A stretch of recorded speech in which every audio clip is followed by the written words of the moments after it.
So, hey, anybody who sits here and focuses on the words like, you're cursing and get like with that cursing, actually, intellectual people will tell you, wow, there's a lot of cursing going on. This person is upset.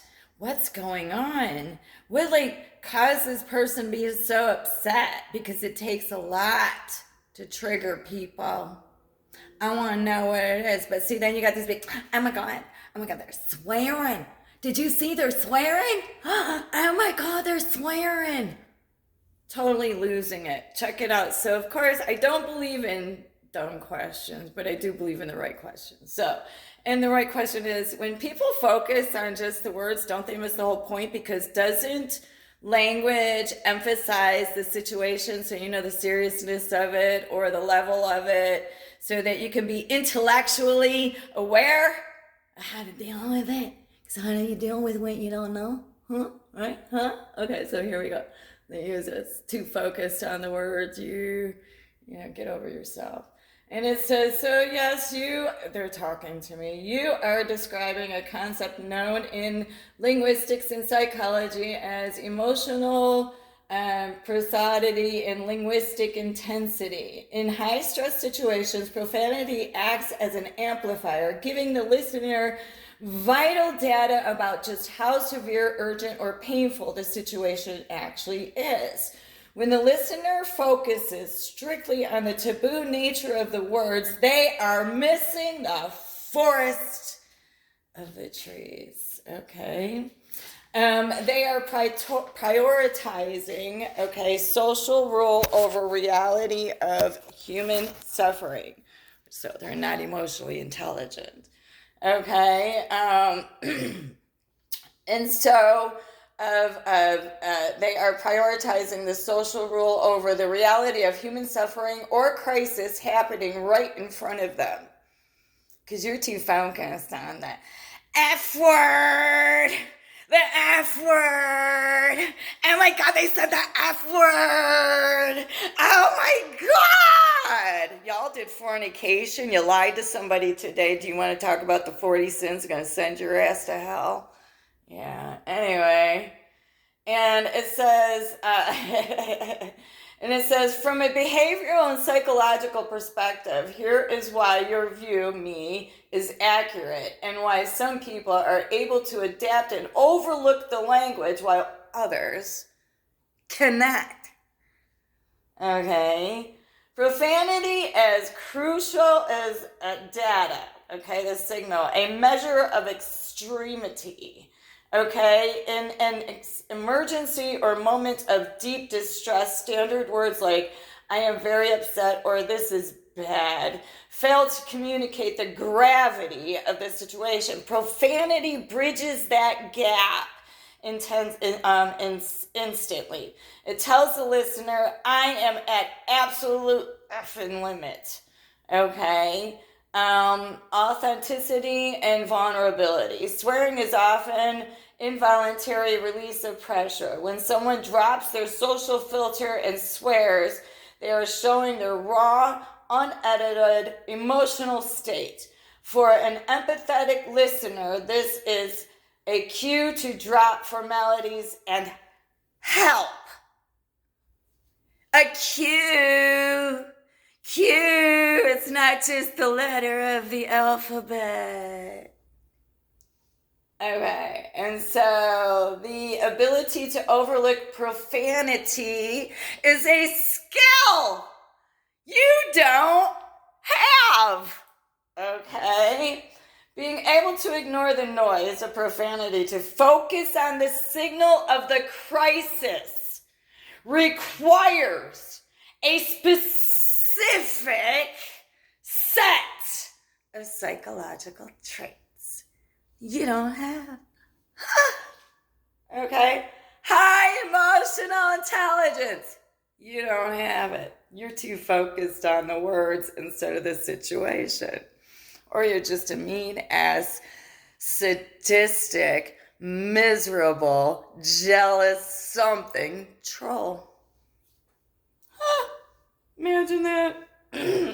People with high emotional intelligence can separate their personal feelings about a word from the speaker's underlying emotional need. They recognize that the anger is about the situation, not about them. See, you don't have that. Okay? And cognitive flexibility, which is something else you don't have. This is the ability to adapt to the unexpected or uncomfortable situations. You don't have that. You're too focused on the words. A cognitively flexible person can pivot from expecting a polite conversation to managing a high emotional crisis without shutting down. That's not you. That's me. Okay. Compartmentalization.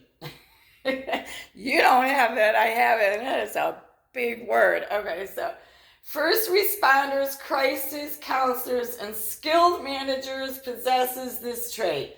They train themselves to completely ignore the language used by a panicked, grieving person so they can solve the immediate problem. You won't be able to do that. You're too focused on the language. You don't have these traits.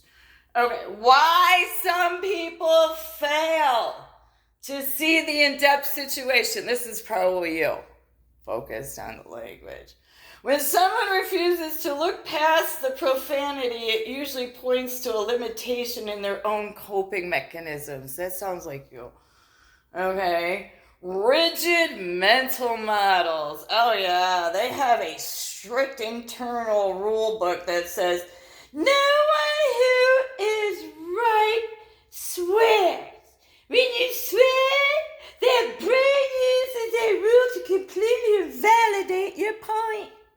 Oh yeah, allowing them to ignore the actual problem. See, they're not problem solvers, because how can you solve a problem if you're going to ignore it? Because you're too focused on the words to invalidate it. Yeah, not a good person to have around, trust me. You're not going to solve very much that way. Okay, and low frustration tolerance.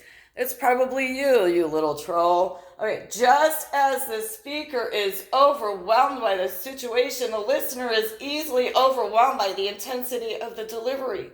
They center their own discomfort over the speaker's crisis. Oh my God, they're swearing.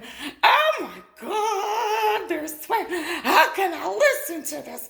They're swearing. Talk about mentally incompetent. Okay, so anyway, yeah. The bottom line, they're talking about me, are entirely correct that profanity is a tool for measuring emotional depth. In a perfect world, listeners would recognize that a person using profanity during a crisis is screaming for help or venting deep frustration, and they would adjust their expectations accordingly. When they can't, it is a mismatch between a speaker who needs immediate raw empathy and a listener who requires formal boundaries for function. You can't function without it. Oh my God, how the fuck to make it this far? Are you trying to get through to a specific person in your life, like a partner, family member, who consistently focuses on your language instead of your pain? If you want, we can look at how to address this specific double standard with them. Okay, so bottom line is, get the fuck over yourself. And, there's a reason for it. And you know what?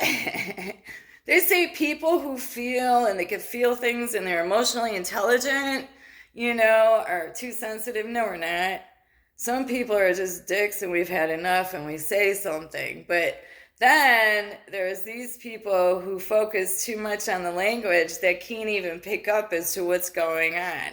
That right there is too sensitive.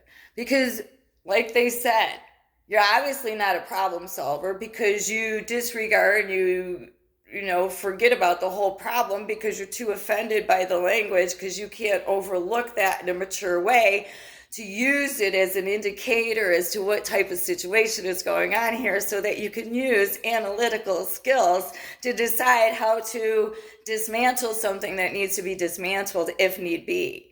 But you don't, and instead you're kind of like the gasoline on a fire. You don't help a situation at all, so therefore you're not really good from any situation, because this happens in so many things in life. So if you can't recognize when someone's upset or this and that enough to bring it down and recognize it, yeah, you really should just shut up.